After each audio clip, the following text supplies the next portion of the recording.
Glavna dejavnost podjetja je predelava termoplastov, razvoj novih orodij in brizganje zahtevnejših tehničnih izdelkov iz plastike. Polikom Škofja Loka je družinsko podjetje, ki ga je ustanovil naš nagrajenec, kasneje pa so se mu pridružili tudi žena, brat in starši. Zdaj so partnerji številnim domačim in tujim uveljavljenim proizvajalcem.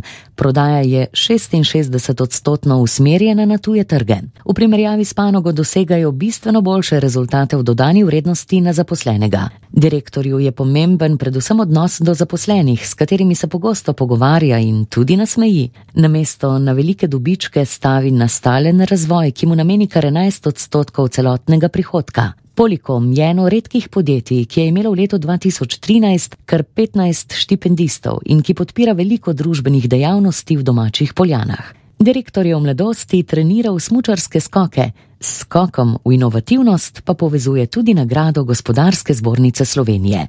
Iztok Stanonik.